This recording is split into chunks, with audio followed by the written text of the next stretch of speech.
வணக்கம். இன்றைக்கி உளுத்தங்கஞ்சி எப்படி செய்கிறதுன்னு பார்க்கலாம். நம்ம இன்றைக்கி செய்ய போகிற உளுத்தங்கஞ்சிக்கு ரொம்பலாம் வேலை செய்ய போகிறதில்ல. அதாவது இந்த உளுத்தம்பருப்பு வறுத்து அரைச்சி அதெல்லாம் செய்ய போகிறதில்ல. இந்த கஞ்சிக்கு நம்ம எப்பயும் இட்லி தோசைக்கு உளுத்தம்பருப்பு அரிசிலாம் ஊற வைப்போம் இல்லையா, அந்த மாதிரி ஊற வச்சு அரைக்கிறதுலேருந்து கொஞ்சம் உளுத்த மாவு எடுத்து கஞ்சி வைக்க போகிறோம். நம்ம எப்படியும் குறைஞ்சது ஒரு வாரத்துக்கு ஒரு தடவையாச்சும் இட்லி செய்கிறதுக்கு மாவு அரைச்சி வைப்போம். அந்த மாதிரி மாவு அரைக்கிற அன்றைக்கெலாம் கொஞ்சம் உளுத்த மாவு எடுத்து இந்த மாதிரி கஞ்சி வச்சு குடிச்சிக்கிட்டோம். உடம்புக்கும் ரொம்ப நல்லது. ஏன்னா உளுத்தம்பருப்புலாம் எலும்புக்கு நல்ல வலிமை கொடுக்கும். அதுலேயும் முக்கியமாக கருப்பு உளுந்துனா இன்னும் சிறப்பான நன்மை கிடைக்கும். நம்ம எப்பயும் மாவரைக்கிறதுக்கு உளுத்தம்பருப்பு ஊற வைப்போம் இல்லையா, அதில் ஒரே ஒரு கைப்பிடி உளுந்து மட்டும் அதிகமாக சேர்த்துக்கிட்டோம்னாவே போதும். உளுந்து போட்டு நல்லா அரைச்சிருச்சு. இப்போ இதிலேருந்து ஒரு கப் அளவுக்கு நம்ம உளுத்த மாவு எடுத்துக்கலாம். 2 பேருக்கு கஞ்சி வைக்கிறோன்னா இதில் 1 கப் உளுத்த மாவு எடுத்தோம்னாவே போதும்.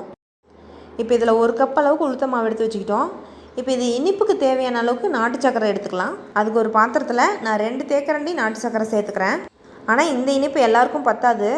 ஏன்னா இது அளவான இனிப்பை விட இன்னும் கொஞ்சம் கம்மியாக தான் இருக்கும். நான் இதில் இனிப்பு கம்மியாக போடுறதுக்கான காரணம் அந்த உளுத்த மாவோட சுவை தனியாக தெரியணுங்கிறதுக்காக தான். ஆனால் இந்த மாதிரி கம்மியாக தான் போடணுங்கிறது அவசியம் இல்லை. ஒரு சிலருக்கு இனிப்பு கம்மியாக இருக்கிறது பிடிக்கும், ஒரு சிலருக்கு கொஞ்சம் கூடுதல் சுவைக்காக இனிப்பு அதிகமாக இருந்தால் தான் பிடிக்கும்.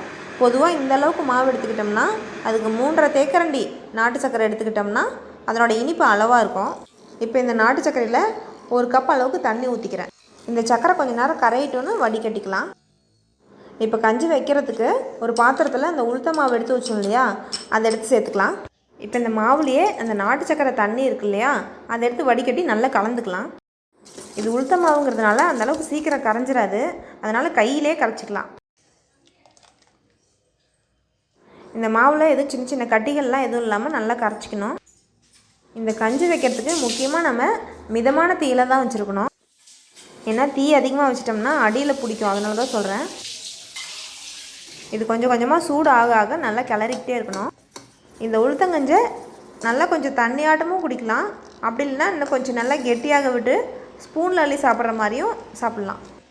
அவ்வளோதான், போதும். இந்த சமயத்தில் நிறுத்தினோம்னாவே அது கொஞ்சம் கொஞ்சமாக ஆற ஆற இன்னும் கொஞ்சம் கெட்டியாயிடும். ஆனால் நம்ம டம்ளரில் ஊற்றி கஞ்சியாட்டம் குடிக்கணுன்னா இன்னும் கொஞ்சம் தண்ணி சேர்த்து தான் காய வைக்கணும். அதாவது நான் 1 கப் தண்ணி ஊற்றினேன் இல்லையா, 1.5 கப் அளவுக்கு தண்ணி ஊற்றிக்கிட்டோம்னா கஞ்சி மாதிரி குடிக்கிறதுக்கு நல்லாயிருக்கும். இப்போ இந்த உளுத்தங்கஞ்சி அப்படியே குடிக்கிறதுனாலும் குடிக்கலாம். இதில் இன்னும் கொஞ்சம் கூடுதல் சுவை வேணும்னா பாதாம் முந்திரியை நெய்யில் வதக்கி சேர்த்துக்கலாம். இந்த பாதாம் முந்திரி நல்லா நெய்யில் வதங்கட்டோன்னு இதில் ஒரு சிட்டிகை மட்டும் சுக்கு ஏலக்காய் பொடி போட்டுக்கலாம். இந்த தாளித்து கொட்டுறதெல்லாம் கூடுதல் சுவைக்காக தான். இதை விருப்பப்பட்டால் செய்யலாம், இல்லைன்னா அப்படியே கூட சாப்பிட்டுக்கலாம். இந்த கஞ்சியில் தீயை அணைச்சிட்டு தேங்காய் பூ கூட கொஞ்சம் சேர்த்துலாம். அதனால் விருப்பம் இருக்கிறவங்க தேங்காய் பூ சேர்த்துக்கோங்க, இல்லைன்னா வேண்டாம். அவ்வளோதான், உடலுக்கு வலிமை தரக்கூடிய உளுத்தங்கஞ்சியை ரொம்ப சுலபமாகவே செஞ்சு முடித்தாச்சு. அடிக்கடி உளுந்து சேர்த்துக்கிறது உடம்புக்கு ரொம்ப நல்லது. அதுலேயும் குறிப்பாக பெண்கள் ரொம்ப அதிகமாக சேர்த்துக்கணும் உளுந்து. ஏன்னா பெண்களுக்கு ஏற்படுற இடுப்பு வலி, கால் வலிக்கெலாம் உளுத்தம்பருப்பு ஒரு நல்ல பயன் தரும். அதுலேயும் வெள்ளை உளுந்தை விட கருப்பு உளுந்து சேர்த்துக்கிட்டோம்னா இன்னும் ரொம்ப நல்லது. கருப்பு உளுந்து கிடைக்காத பட்சத்தில் வெள்ளை உளுந்தை கூட அதிகமாக எடுத்துக்கலாம். உடலுக்கு வலிமையூட்டும் உளுத்தங்கஞ்சி தயார். அருந்தலாம்.